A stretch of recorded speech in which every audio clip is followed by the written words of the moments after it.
آپ بھی محبت کرو. بغیر محبت کے کوئی ایمان مکمل نہیں. اللہ کا وعدہ ہے جو اچھے اعمال کرے گا ہم اس کو اچھی زندگی دیں گے. فَلَنُحْيِيَنَّهُ حَيَاةً طَيِّبَةً، تو ہم اس کو اچھی زندگی دیں گے. اب اچھی زندگی کا مطلب کیا ہے؟ ہم لوگ تو سمجھتے ہیں کہ اچھی زندگی اس کی ہے جس کا 2-3 منزلہ مکان بنا ہو، 4 پہیہ گاڑی ہو، دولت ہو، صبح شام لوگ آ کر کے دروازے پر بیٹھ کر کے تیل لگائیں. ہم لوگ سب سے اچھی زندگی اس کو سمجھتے ہیں. بولو بھائی، ہم لوگ یہی تو سمجھتے ہیں جس کا کاروبار ہو، بھٹا چل رہا ہو، کمپنی چل رہی، ہم لوگ کہتے ہیں اس کی زندگی اچھی ہے. لیکن اچھی زندگی کس کی ہے؟ امام مالک رضی اللہ تعالی عنہ سے پوچھا گیا، اے امام مالک، یہ اچھی زندگی اللہ نے دینے کا وعدہ کیا ہے، اچھی زندگی کس کی ہے؟ تو امام مالک نے جواب دیا تھا، الذی یاکل حلالا، اچھی زندگی اس کی ہے جو حلال روزی کھاتا ہو. وَيَلْبُسُ حَلَالًا، اور اچھی زندگی اس کی ہے جو حلال کپڑے پہنتا ہو، جس کی روزی حلال ہو، جس کا لباس حلال ہو. سب سے اچھی زندگی اسی کی ہے. اس لیے لوگوں کوشش کرو حلال روزی کھانے کی. ایک صحابی تھے جن کا نام ہے حضرت ابو دجانہ. نبی کریم کے پیچھے 5 وقت کی نماز پڑھتے تھے، لیکن فجر میں نماز پڑھ کے بہت جلدی بھاگتے تھے. دعا مانگے کہ پھٹ سے بھاگے، دعا مانگے کہ پھٹ سے بھاگے. 4 نمازوں میں نماز کے بعد بیٹھے رہتے تھے، باتیں سنتے تھے، لیکن فجر میں سب سے پہلے بھاگ لیتے. ایک دن صحابہ کرام نے شکایت کیا کہ اللہ کے رسول ابو دجانہ فجر میں بہت جلدی بھاگتے ہیں.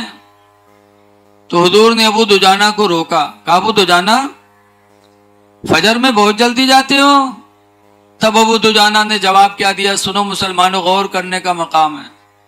ابو دجانہ کہتے ہیں، اللہ کے رسول، میرے پڑوس میں ایک یہودی کا مکان ہے، میرا آنگن اس کا آنگن ایک ہے، صرف بیچ میں پردے کی دیوار ہے.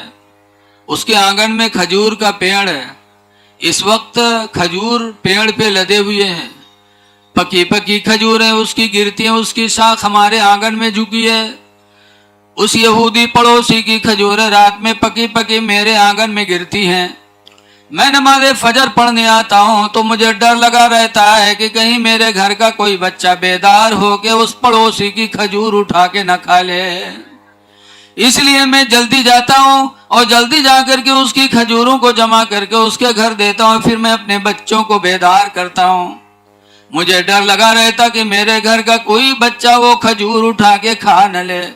یہ صحابہ کے اندر حلال روزی کا جذبہ تھا کہ ایک کھجور ہمارے پڑوسی کا ہمارا بچہ کوئی نہ کھائے. جب بتایا سرکار نے تو سرکار کو رحم آیا ابو دجانہ پر.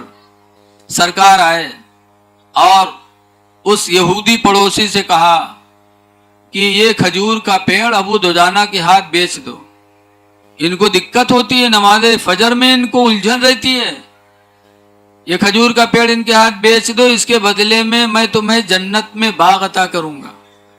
مسلمان ہوتا تو مچل جاتا، یہودی تھا، کہا نہ نہیں بیچ پاؤں گا. لیکن صحابہ کتنی محبت کرتے تھے.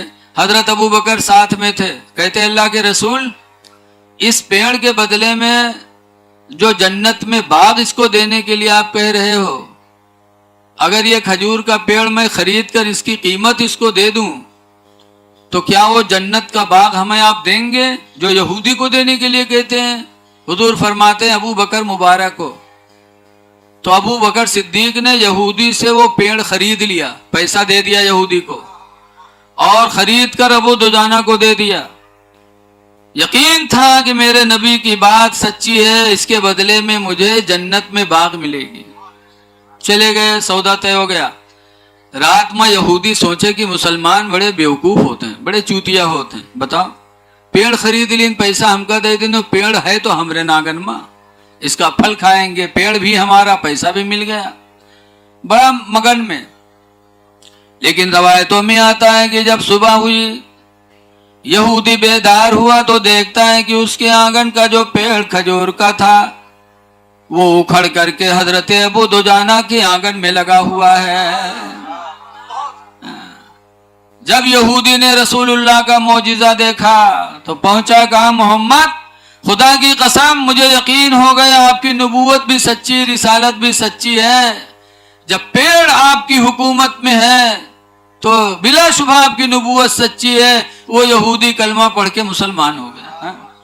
لیکن اے میرے دینی بھائیوں, ذرا غور کرو کہ ابو دجانہ صحابی تھے, اپنے بچوں کے لیے ایک کھجور پڑوسی کا کھانا گوارا نہیں کیا. اس لیے سب سے اچھی زندگی اس کی ہے جس کی روزی حلال ہو, سب سے اچھی زندگی اس کی ہے جس کا کپڑا حلال ہو. اس لیے دعا کرو کہ اللہ تعالی ہمیں تمہیں رزق حلال اور حلال لباس عطا فرما دے. دیکھیے اللہ کا وعدہ ہے جو اچھا عمل کرے گا اس کو ہم اچھی زندگی دیں گے. عملوں میں سب سے بہتر عمل کون ہے؟ کون عمل ہے؟ صحابہ نے پوچھا تھا ای العمل احب الی اللہ یوم القیامہ, اللہ کے رسول قیامت کے دن کون عمل اللہ کو زیادہ محبوب ہوگا؟ تو سرکار نے فرمایا تھا الصلاۃ علی وقتہا, نماز کے وقت پر نماز کو ادا کر لینا. اول وقت پر اذان ہو فوراً نماز پڑھ لو جماعت سے, یہ وہ نیکی ہے جو قیامت کے دن ہماری تمہاری سب سے زیادہ محبوب نیکی ہوگی. اسی لیے حضرت علی شیر خدا کہا کرتے تھے, حضرت علی کہا کرتے تھے عجلوا فی ثلاث, تین چیزوں میں عجل فی ثلاث, تین چیزوں میں جلدی کیا کرو, تین چیزوں میں جلدی کرو. نمبر ایک پر فرمایا کرتے تھے الصلاۃ اذا اتت وقتها, جب نماز کا وقت آئے تو فوراً نماز پڑھ لو, دیری نہ کرو. اور دوسرے نمبر پر فرماتے تھے والجنازۃ اذا حضرت, اور جب جنازہ تیار ہو کے آ جائے تو فوراً نماز پڑھ کے دفن کر دو, کسی کا انتظار نہ کرو.